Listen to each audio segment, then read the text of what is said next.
Avec 5 500 000 véhicules vendus en 2015, le marché de l'occasion est en pleine croissance.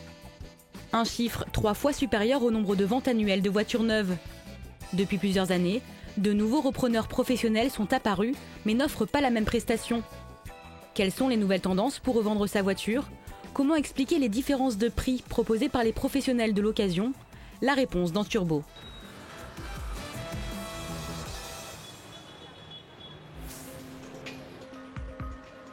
Première étape de notre comparatif, nous faisons estimer par un expert indépendant un véhicule de 2008, une Mercedes classe B avec 120 000 km au compteur. Donc là, on a fait un examen de l'état général du véhicule, sur lequel on a relevé les petits dommages qui impactaient donc la carrosserie.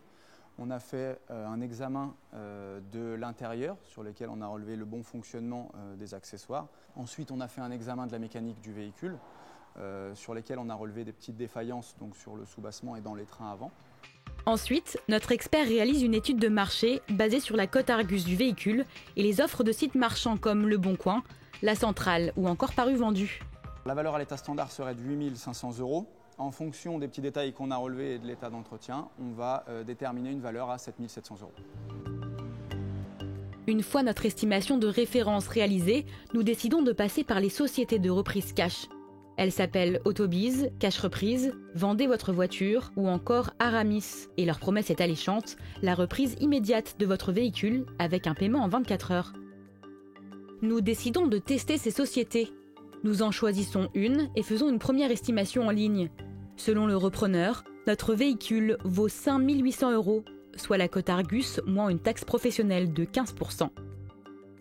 Nous prenons rendez-vous quelques jours plus tard dans l'une des agences du site pour une estimation définitive de notre véhicule. Nous filmons en caméra cachée. Tour de la voiture, essai, check-up de l'habitacle, notre automobile est passée à la loupe. Et après une demi-heure d'expertise, le verdict tombe. Moi, je vais vous dire, j'ai eu une offre de BCA Automobile pour votre véhicule et qui pour moi est une excellente offre vu les frais qu'il y a à engendrer derrière pour pouvoir la revendre. Parce que moi, il m'a fait une offre à 3 000 € pour votre voiture. Et là, c'est la douche froide. Par rapport aux 7 500 € estimés par notre expert et l'offre en direct de 3 000 €, le véhicule perd plus de 50% de sa valeur. En cause, les frais de réparation bien trop élevés pour le revendre. Le commercial nous déconseille pourtant de passer par un particulier. En fait, vous, quand vous vendez une voiture vous-même, vous êtes responsable du véhicule. Donc après, c'est une prise de risque aussi. L'avantage de passer par un pro, c'est que vous êtes entièrement déchargé de toute responsabilité, vous êtes plus que tranquille là-dessus. Si vous vendez votre voiture à un particulier, vous êtes en effet responsable de tout vice caché pendant 2 ans. Autre façon de vendre sa voiture qui fait fureur, les agences automobilières. Leur credo, vendre une voiture à la manière d'un bien immobilier. Comment procèdent ces nouveaux intermédiaires? Pour le savoir, nous nous rendons dans l'une de ces agences, à Fleurines, dans l'Oise. C'est ici que Valérie a rendez-vous pour vendre sa Golf. Enchantée. Donc je suis ici pour m'éviter d'aller sur des sites internet et de tomber sur des personnes qui vont me faire perdre mon temps ou qui vont vouloir négocier le prix de ma voiture. On va dans votre véhicule là. Oui. J'ai un défaut carrosserie à refaire, donc ils vont... Le rendez-vous commence par un bilan complet du véhicule.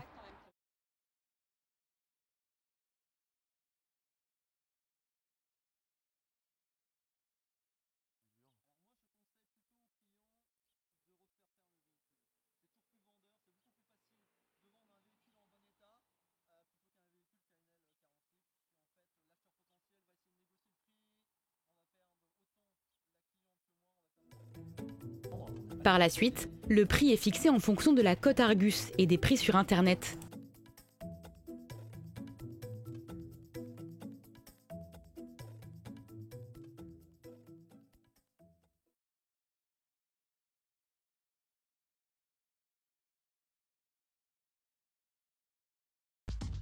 Soit 3 400 € de plus que l'estimation en ligne d'une agence de reprise cash. Et ce n'est pas encore terminé, l'agent prend ensuite des photos du véhicule et met l'annonce en ligne. Mais tout cela a un prix. Comme sur les modèles des agences immobilières, les agents prennent au passage une commission. Il y a au départ 39 € de frais de dossier et en cas de vente, et seulement en cas de vente, une commission qui commence à 490 € pour les petits prix et qui peut monter jusqu'à 5% de la valeur du véhicule pour les voitures de plus de 19 000 €. Malgré la commission de 700 € sur son véhicule, Valérie touchera 2 700 € de plus en passant par cette agence plutôt que par une société de reprise cash. En plus d'économiser de l'argent, elle s'évitera aussi tout tracas face à un acheteur potentiel.